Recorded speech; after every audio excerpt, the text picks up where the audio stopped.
olof kaala bi Ousmane Sonko man maay wax ak yow man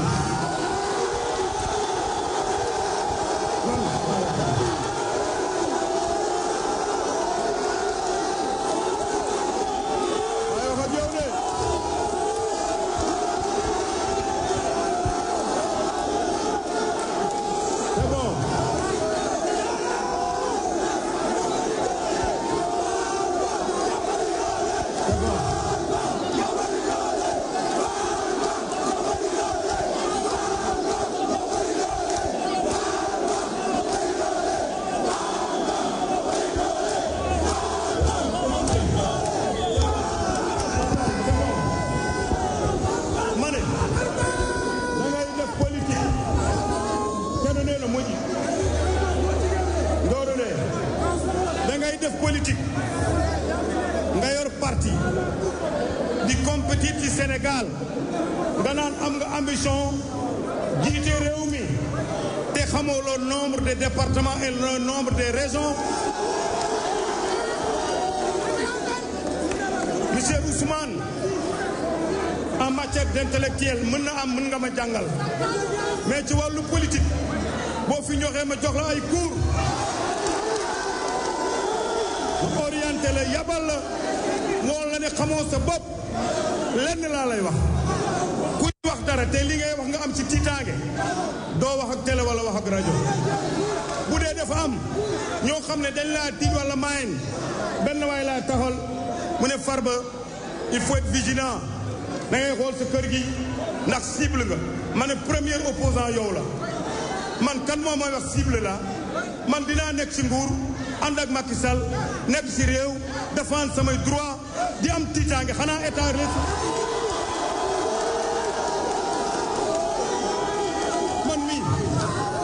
man mii wallaay ma leen di wax leen rek xamoo le nombre de départements vous avez parlé de 54 départements monsieur Ousmane Sonko avant que Macky Sall di dem Kër Massar dans ce pays il y avait que 45 départements après Kër Massar est venu s'ajouter ñu am 46e département il faut noter da ngay jël ay cours nga noter loolu am na solo te tamit ci sa kàddu neewoon nga da ngay battre campagne Matam ngay démarrer maa ngi lay xaar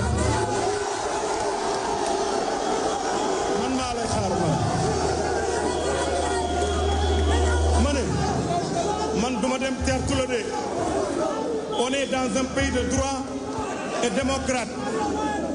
on est dans un pays de droit ak démocrate kenn mënul tere kenn dem fenn ci biir réew mi ci biir Sénégal mais ci wàllu politique bi ñu bokk terrain bii boo ñëwee Matam xam lenn rek laa lay wax ñaan naa la comme li ngay faral di def bàyyi ba 10 heures 11 heures dajale ay booy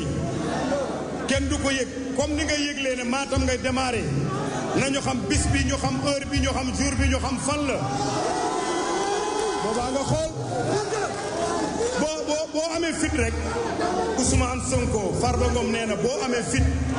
boo ñëw Matam nañ ko yëg boo ñu bettul dinañ la dalal bu rafet mais boo fa jógee doo ko wax kenn bu ci yàlla am na incha allah et puis encore ci wàllu seen yeewi boobu yeewi laa wax yeewi ay cuune ngeen nan ngeen di mënee jàpp ci wàllu politique ñoo xam ne amuñu âge voté xanaa xool leen code électoral boo amul 25 ans mënoo nekk député ngeen jël ay boy moins de 25 ans di ko dugal dans les listes d'investiture encore le maire de la ville de Guédiawaye xam ngeen ko rek du ma tudd turam baax na. di nga fa mën a am centre de formation professionnelle boo xam ne ñi nga xam ne dañuy wut métier dinañ leen qualifier suñ leen qualifier ba pare waa DER par exemple jël leen tout de suite pour orienter leen dans l'entrepreneuriat wala yeneen xeet yi comme le PSG et cetera. Donc ñun defar nañ kuréel yi nga xam ne buñ gëmee suñu bopp gëm suñu réew jaratul ndaw ñi di dem di rey seen bopp ci géej gi amul njëriñ. te bu ñu yeggee foofu sax par miracle bu ñu fa yeggee dañ leen di isoler tëj leen comme ñu nekk ci ay prison. donc nañu xam ne am na tey ji ay outils yu ñu taxawal bu dee ci mbéy mi ANIDA mu ngi fi mais mbéy bu moderne buy rapporter PSG am na fi dañ leen di former dans les techniques les plus modernes ba pare ñu financer leen seen activité. donc nit ki da ngay gëm sa bopp gëm sa réew xam ne tey jii li ñu def par exemple ci wàllu financement DER entre 2018 ak 2022 c'est 85 milliards virgule 5 en 2018 et 2022 loo xam ne c'est traçable. li ci gën a bëri nag c'est dans l'autonomisation ak les nanocrédits suñu yaay yi suñu jigéen ñi nekk ci marché yi xam ci des nanocrédits yu ndaw yu tourné avance opération tabaski rek par exemple ren ji c'est 500 et quelques millions daaw c'était presque 365 millions ñi def opération tabaski. donc bu ci ne mën nañ ko organiser jàppale leen ci encadrer ko parce que liggéey aussi dañ koy encadrer. loolu day wane ni en tout cas ñu ngi may wax sax ne Guédiawaye ñu ngi reconstruire à neuf le lycée Limamoulaye loolu aussi dafa bokk ci programme de reconstruction des lycées bokk ci njàng mi bokk ci formation professionnelle. donc liñ ci war a wax bëri na kon loolu laa doon ubbee rek di leen sant bu baax di leen gërëm. li nga xam te ne moom la wax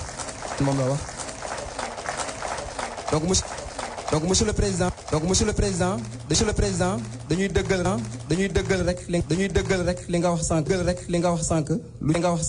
lu jëm ci programme xëyu ndaw ñi ndax dañoo seetu fi nga fépp foo xamante ne tey def nañ fa jokko ak Macky ba pare dañuy am lu ñuy woowee 72 heures des pôles emploi mu nekk activité de recrutement massif boo xamante ne day permettre ndaw yi ñi nga xamante ne dañoo bëgg bindu ci mbirum formation ndaw yi nga xamante ne dañoo bëgg bindu ci mbirum emploi salarié ndaw yi nga xamante ne dañoo bëgg bindu ci mbirum financement pour ñu apporter leen ñoom ñu ñëw bindu te ci loolu aussi ndaw yi nga xamante ne nekk nañ Kër Massar bénéficié wu nañ ci 72 heures emploi noonu ndaw yi nga xamante ne nekk nañu département bu Dakar également précisément Dakar Plateau ak li nga xamante ne ñoom ñooy waa Médina bénéficié wu nañ également ci loolu noonu donc ndaw yi nga xamante ne également nekk nañ fële ci département bu Pikine aussi bénéficié nañ également ci li nga xamante ne moom mooy programme xëyu ndaw yi donc pour loolu lépp monsieur le président ñu ngi lay sant bu baax di la gërëm ci loolu wax na ko sànq jokkoo ak Macky nañ wax département yu bëri bénéficié wu ci programme ci li nga xamante ne moom mooy initiative boobu noonu mu nekk ay jeunes yoo xamante ne dañoo porté seeni problème bu département sans filtre sans intermédiaire ñu toog jàkkaarloog ci nga xamante ne moom mooy seen président de la République du Sénégal waxtaan ak moom président am disponibilité am également pragmatisme bépp waxtaan boo xam ne def nañ ko mu joxe ay instruction mais li ci gën a inédit mooy le gouvernement bépp dañuy nekk ci li nga xamante ne mooy en ligne képp koo xamante ne tey secteur am nañu wax mu interpeller la nga ñëw wax donc monsieur le président loolu référence la en tant que président de l'Union africaine également aussi loolu day doon fierté si ñun ay jeunes Sénégal la ñu gis suñu président am disponibilité am li nga xamante ne tey moom mooy dayoo ñun xale yi parce que aussi loolu yombul nga nekk ay jeunes nekk à travers le Sénégal am possibilité wax ak sa président xam ngeen ne loolu yombul je crois que loolu da ngeen koy confirmer bu baax donc ci loolu dañuy tàmbali ci li nga xamante ne moom mooy tijji li nga xam ne mooy liste orateurs yi donc ñuy fàttali ni ku nekk aussi 2 minutes la am parce que aussi temps bi nga xamante ni moom nañu jox dañ koy gérer ku ci nekk rek nga jéem a góorgóorlu ci li nga xamante ne moom mooy 2 minutes yooyu ndax revenir par rapport ak li nga xam moom lay wax. waaw 2 ak benn rek nga may leen muy 3 comme daa mu. donc président nee na ñu yokk ci beneen. 3 2 na. donc yéen a ko déggandoo président nee na ñu yokk ci beneen. donc dañuy tàmbali ak ki nga xamante ne mooy Magama Sall donc ñu jox ko parole donc mu intervenir par rapport ak li nga xamante ne moom lay wax donc Magama fu mu nekk.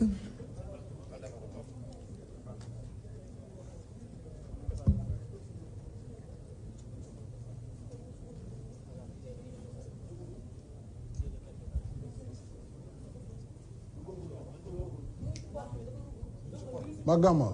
il n'est pas là. Ah bon, mais faites-le rentrer. on passe à l'autre. d'accord mën nañu dem kon si deuxième personne bi nga xamante ni donc moom moo war a intervenir tey si jokkoo ak Macky spécial bi donc ñu woo ki ñuy woowee Khady Allé Lawbe Ndiaye Khady Allé Lawbe Ndiaye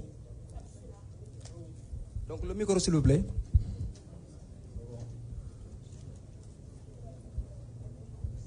Bonsoir Monsieur le Président. Bonsoir. Bonsoir Monsieur le Président de la République. Bonsoir. ñu ngi lay nuyu. di la sant di la gërëm ci daje bii nga dajale sa njaboot gii di jeunesse sénégalaise bi te ndaje bii tey firnde na ko ndaxte ñu ngi gis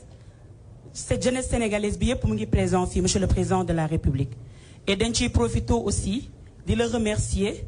si xëyu investissement yi nga def si xëyu ndaw ñi ci emploi ci formation ak ci éducation loolu yépp dafa dalal sunu xel ñun ndaw yi Sénégal.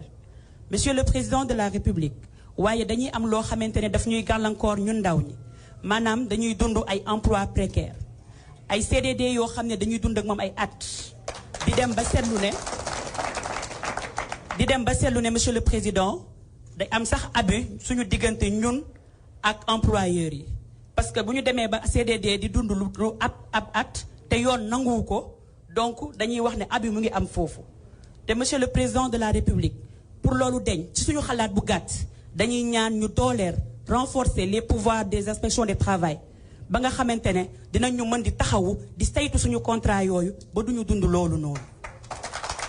Monsieur le Président de la République dañu seetlu leneen tamit ndaw ñu bëri ci Sénégal dañoo nekk ay impacté du Covid maanaam ci Covid bi dañoo dund ay licenciement économique ndàmpaay yi leen waroon a fay amaana joxuñu leen ko ci entrepreneuriat am ñoo ñaajo on ne part pas de zéro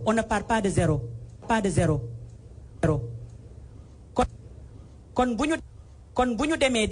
ñu demee di amaat ay contrat war nañ mën a am ay contrat yoo xamante ne dañuy respecter suñu ay statut maanaam avant Covid bi dañu amat statut cadre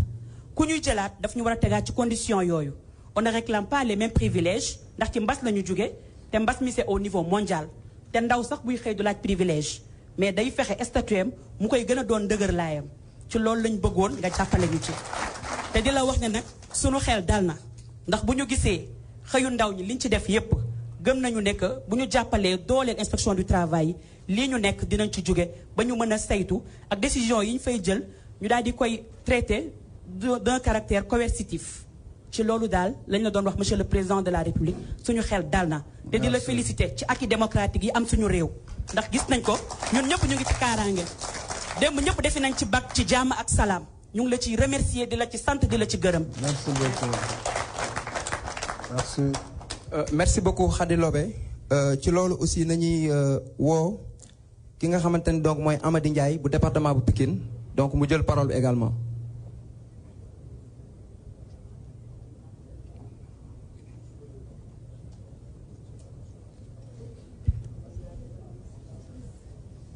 Assalamualaikum warahmatullah.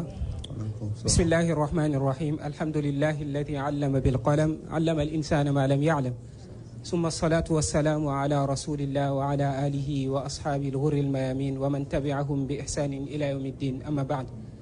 Toutes les louanges appartiennent à Allah, que la paix et la bénédiction d'Allah soient sur son prophète, sur ses compagnons et sur tous ceux qui suivront cette passe jusqu'au jour de la résurrection. Amma ba'd. ñi ngi sant borom bi subhanahu wa taala di julli ci yonentam Muhammad sallallahu alayhi wa sallam di ko ñaanal moom ak waa këram ak i saxaabaam ak képp ku tegu ci yoonu njub ba bésu penc di la dikkal. Son Excellence ñi ngi lay nuyu di la jox sa wàccuwaay di am kontante ak mbégte ak farax lool ci dalal bi nga xam ni dalal nga ñu ko di la ñaanal borom bi subhanahu wa taala mu woyofal la yan wi ba mébét bi nga am ci Sénégal nga mottali ko yomb na yàlla na ko def innahu waliyu dhalik wal qadiru alayh. Cher président, dañu ñëwoon tey pour exposer la suñu doléance su quartier wala suñu doléance su commune muy Diamaguène Sicap Mbao. À vrai dire rien ne marche dara doxul muy fora ngir ni dañu am benn problème bu ñu sonal lool te problème boobu nekk na ci suñu koñ depuis 2005 yaakaar naa loolu ay ndaw lañu woon muy mushkilatul fayadanat muy le problème des inondations pour wax dëgg rek inondation bi boo xasee dikk suñu quartier dootuñu nekkati ci jàmm dañuy nekk ñoo xam ni dañuy dund ci fitna comme niñ koy waxee rek dañu nekk quartier boo xam ni wala commune boo xam ni dañu yar ci teg ñu ci yoonu siraatal mustaqim ñuy góorgóorlu ba lépp lu ñuy def rek dañ koy teg ci yoon def ko dans les règles de bienséance daaw la ñu mës a li ñuy wax daaw la ñu mës a génn il a fallu que ñu montrer suñu ras-le-bol pour ñu mën ñaa dégg mën a ñëw satisfaire li nga xam ni moom mooy suñu ñaxtu ngir ni satisfaire uñu lépp dañu ñëw pour satisfaire ko loo xam ni c'est temporaire ñun nag li ñu tax a jóg li ñu fi indi moom mooy le problème des inondations nga jàppali ñu ci dimbali ñu ci fajal ñu ko ngir ni dafa nekk loo xam ni yàq na suñ koñ daf ko détruire carrément comme dañuy wax en tant que jeune imam jàkka ji nga xam ni moom lañ nekk wala jàkka ji nekk ci koñ bi inondation yi bi mu ñëwee daf ko yàq dafa yàq toilettes yi yàq li nga xam ni moom mooy biir jàkka ji pour le moment ñi ngi am benn projet foofu boo xam ni dañ koy def projet bi nekk construction des toilettes ak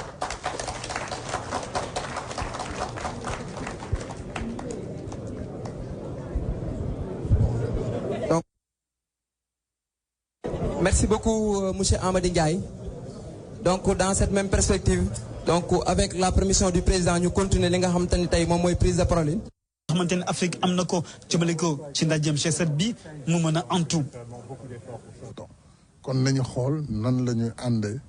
lëkkale aussi doole yi nga xam ne réew yu xaw a néew doole yi ñu xam ne ci la ñu bokk ci àdduna bi la ñu bokk te planète bi ñun ñëpp ñoo ko bokk kon nañu xool nu ñuy saafara te it ñun li ñu gën soxal mooy fexe ba suñu réew yi mais ñëpp am courant ñëpp am ndox nit ñi am luñu dund bu yomb donc lii tam di guerre bi am tey jii ci Ukraine wax nañ ci lu bare xam nga ñoom ak ñun déjà dañu jàppoon ne Afrique waroon na toujours di condamner comprendre nañ ne bu ñu jëlee position bi ñu jël alors war nañ ko mën a jël waaw du tere ñu xool nag guerre bi li mu indi si jafe-jafe te li mu indi mooy ñëpp gis nañu ne ndekete yoo Russie ak Ukraine la ñu daan jëriñ àdduna bi nit ñi gisuñu woon njëriñ boobu ndaxte ci wàllu mbéy ci wàllu engrais yi daanaka bu ñu téye ñaari réew yooyu li muy yàq dafa bëri si àdduna bi du Afrique rek ci àdduna bi yëpp la. jigéen ñi itam kenn bàyyi leen ginnaaw président Macky Sall waxal na leen fii ci El Maou ci ndaje mi G7 ndax li nga xamante ni moo aju ci wàllu autonomisation de la femme africaine nekk na lu yitteel lool président Macky Sall te wax na ko fii. jigéen ñi war nañ leen jàppale fépp nag ci réew yëpp rawatina ci suñuy réew ci Afrique waaye jàppale jigéen ñi mooy jàppale leen ci koom ñu mënal seen bopp. bu dee jigéen bi jaay lañu mu am ay crédit yu yomb loolu taxoon ma créé DER mais foog ñu yokk doole DER yokku te it ñu gën a baral liggéey bi fexe ba vraiment ñu mën leen jàppale bu baax a baax parce que ku jàppale jigéen jàppale nga jaboot. njiitu réew mi wax na itam lu aju ci wàllu siège bi nga xamante ne réew Afrique yi war nañu ko am ci biir G20 ngir seen kaddu mën a gën a jëm kanam. mu mel ni réew yu mag yi delloo si war nañ seen xel ci li nga xamante ni moo di Afrique war nañu ko gën a déglu gën a jox gëdd ci li nga xamante ni moo aju ci wàllu gouvernance mondiale ni àdduna bi di doxee ñoom nag taxaw nañ tem ngir àndu ak réew Afrique yi dem ba fexe ba li nga xamante ni moom mooy aju ci wàllu yokkute koom-koom ñu mën ko gis. jërëjëf Papa Birame Bigué Ndiaye xam nañ ne itam ndaje mu yu mel njiitu réew mi dinañuy baaxoo di gisee ak ay kilifa bokk na ci gisee kilifa yooyu ki nga xam ne ni moo doon Boris Johnson nekk itam premier ministre bu Royaume-Uni bokk na ci itam ki nga xam ne moo doon Olaf Scholz nekk chancelier bu Allemagne bokk na ci itam ki nga xam ne moo doon Yoshihide Suga moom mooy premier ministre bu Japon ak Charles Michel moom mi nga xam ne ni moo di président conseil bu européen ñoom nag doon nañ ay kilifa yoo xam ne ni ñu am baat lañ am itam kàddu ci adduna bi gis nañoo ak njiiti réew mi Papa Birame Bigué Ndiaye tënk na la ci tukki. ndajem G7 bi dafa gën a fësal xar kanam bu bees bi nga xamante ni sunu diplomatie am na ko ki si jiitu di premier ministre bu Japon Yoshihide Suga li wundu ndaje mi moo di gën a dëgëral li nga xamante ni moo di jokkalante bi diggante Dakar ak Tokyo. ci noonu président Macky Sall tase na ki nga xamante ni moo di Charles Michel di président bu conseil européen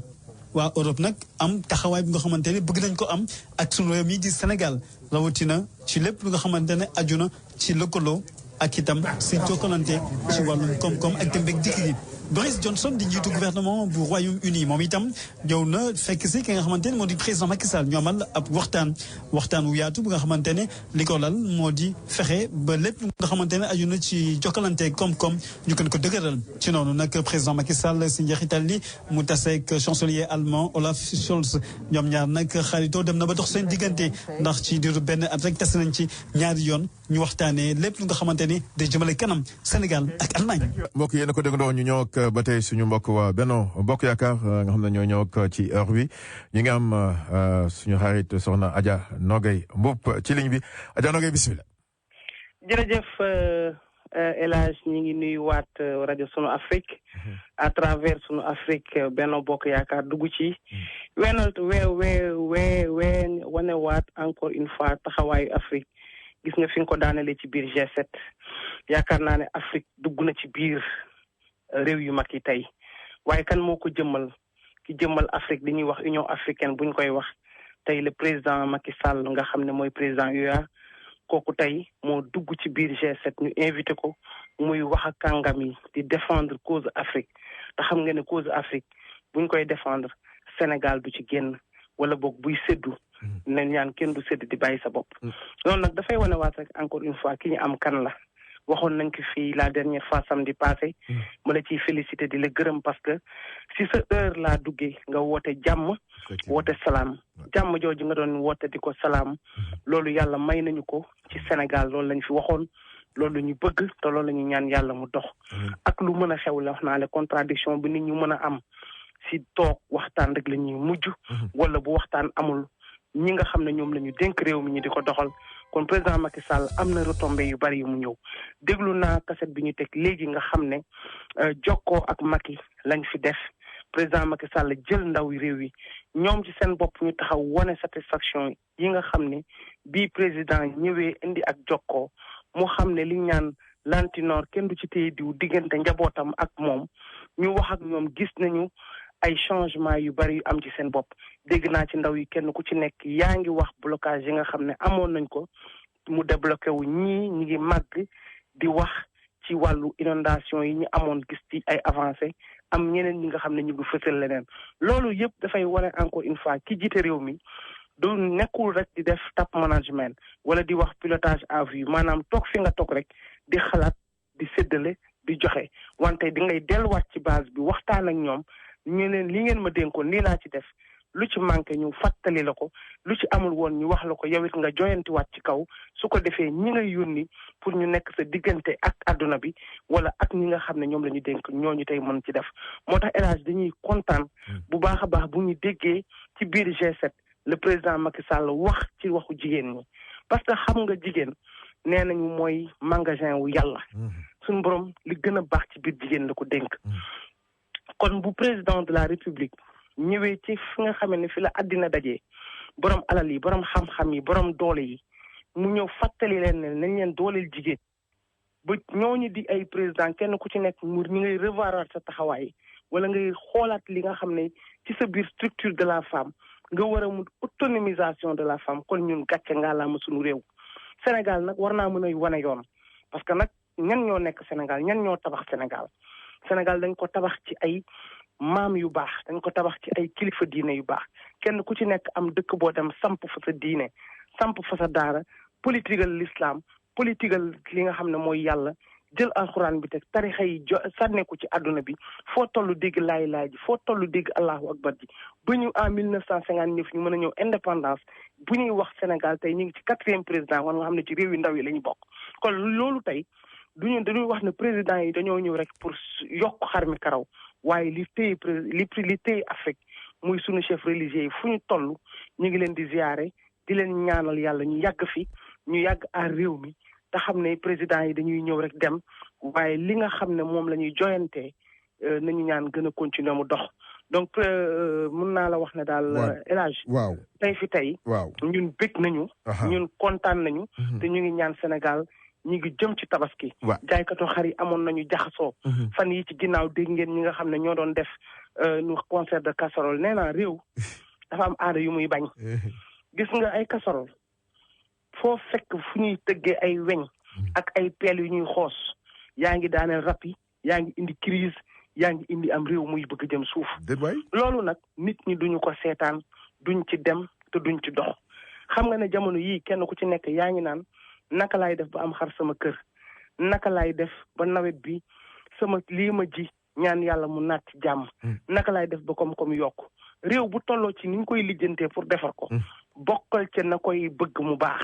su ko defee boo laajee réew mi ñu mën la koo jox mais bu fekkante ne amoo benn programme lu dul saa yoo toogee lobby bi nga am nga taxaw ak ñoom ne xaaral ma yëngal réew mi ñu jox la xaalis nga def sa fundraising $1 million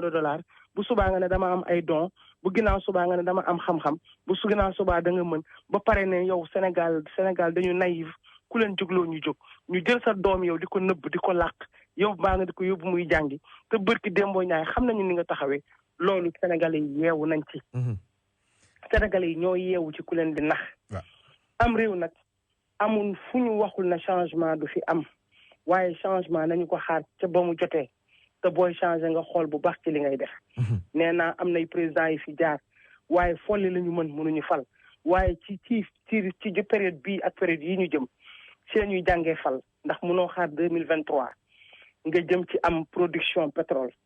production de gaz sa réew am zircon sa réew am or sa réew ñëpp di jéem pour dugg si fa nga war a sécuriser sa bopp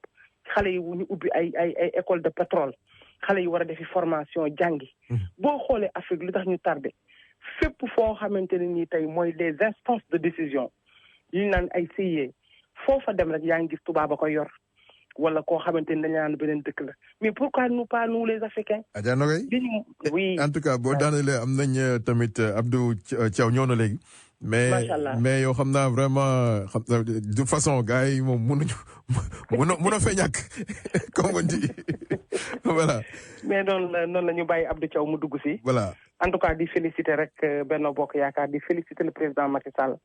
di féliciter aussi waa États-Unis di leen ñaanal yàlla jàmm parce que aussi. ñu ngi commencer comprendre ne ñu ngi leen di dox les bonnes informations. d'accord et que lii dafa war a sax dañu war a déglu nit ñi ñu wax leen lu baax li après nag keneen kuy saaga bu dee da ngay fay sa heure pour saaga doo wax nit ñi lu leen war a xam ñoom ñu def le choix ci entre kuy saaga ak ku leen di wax seen réew lu fa dox. d'accord jërëjëf soxna Nogaye ñu ngi lay bëggee beneen yoon merci encore ba ci kanam incha allah. merci voilà donc monsieur Thiaw bisimilah. salaamaaleykum. waaleykum salaam El Hadj merci beaucoup dama doon la parole ci émission bi ma dama bëgg commencer di saluer honorable Nogaye suñu sœur jigéen bu mat góor jigéen bu dëgëru et c'est un infime honneur de lui succéder ci waxtaan bi parce que moom elle sait très bien de quoi on parle maa ngi commencer rek di nuyu honorable El Hadj Ndaw suñu consul di nuyu coordonnateur Moussa Sy di nuyu chef de section yi nekk aux États-Unis yëpp ak Canada di nuyu aussi monsieur le ministre Makan mi nga xam ne moom mooy responsable communication APR des États-Unis et di nuyu aussi particulièrement mes camarades de la section de Boston comme ni ma ko waxee woon rek c'est quand même un lourd honneur de succéder ku xam ne kii mooy l'honorable Nogaye mais laal na ci ay question yu am importance yoo xam ne bëggoon naa ci laal tuuti quoi parce que boo seetee le contexte actuellement suñu dëkk il y a une différence philosophique entre ñun li ñu nekk ñun ñi di suivre président Macky Sall ak APR ak ñi nekk en face parce que ñi nekk en face dañu nekk ñoom bu fekkee ne da nga am sa kër mu am problème nga bëgg ko changer da nga koy raser yëpp ba mu jeex commencé waat même bu fekkee ne amoo xaalis alors là c'est une différence c'est une philosophie il y a une différence philosophique fondamentale ci loolu parce que ñoom discours bi ñuy def actuellement c'est un discours désordonné discours bi ñuy def mooy actuellement c'est un discours incitatif à la rébellion discours bi ñu def moo naan ok dégager France dañuy dégager France dégager la France waaye xamuñu fan la ñuy dem alors que en face ñun on a un discours boo xam ne que dañu am programme boo xam ne que dañ ko établir muy le plan Sénégal émergent boo xam ne que c'est un plan quinquennal de 20 ans boo xam ne que le président bi mu commencé ba léegi mi ngi koy doxal te bi mu commencé di ko doxal gis nañ ay changement yu wér yu am ci dëkk bi waaw parce que kenn képp ku géejoon Sénégal pendant 5 ans boo fa dellusee tey di nga gis changement yi et puis le problème fondamental bi ñu différencier avec suñu opposants yi mooy que ñun comme honorable Nogoy ni mu ko waxee on s'inscrit rek dans le cadre boo xam ne d'un pays boo xam ne dafa engagé wu dans la voie du développement bi nga xam ne que moom moo nekk un pays phare au niveau de l'Afrique boo xam ne que dafa am démocratie boo xam ne daf ko teg ci ay base yu wóor mënuñu wax ne nag suñu démocratie c'est parfait mënuñu wax ne que ni ñuy doxalee suñu dëkk c'est parfait waaw mais on est en tout cas un pays phare parce que boo seetee par exemple il y a quelques jours le président Macky Sall dem na rencontrer les gens au niveau du G5. Imaginez le Sénégal, un petit pays d'Afrique. Mais le président Bidem, il a réussi à obtenir des extrêmement importants. 600 milliards de dollars. Monsieur Thiaw Monsieur Thiaw waaw nga baal ma rek Adja Nogoy dafa dugaat léegi dafa ne dafa am benn urgence bu mu bëgg a passer après ñu bàyyi ma continuer. waaw d'accord. Adja Nogoy. waaw Abdou maa ngi lay nuyu bu baax Thiaw kontaan naa dama doon wax rek inna lillahi wa inna ilayhi raji'un parce que ñun mënuñu def émission ba mu jeex te jaalewuñu sunu maire sunu partenaire El Hadji Madiène Diouf rawatina mu nekkoon nijaay Aminata Touré. bokk tamit ci Benno Bokk Yaakaar. il est de Kaolack il est de Kaolack aussi ku baax di ko jaale tamit président El Hadji Mbow yëpp. ak yow moom El Hadji Ndaw ak Wuri Ba ak képp ku bokk Kaolack te bokk ci ñun bokk ci parti bi ñu ngi koy jaale parce que loolu aussi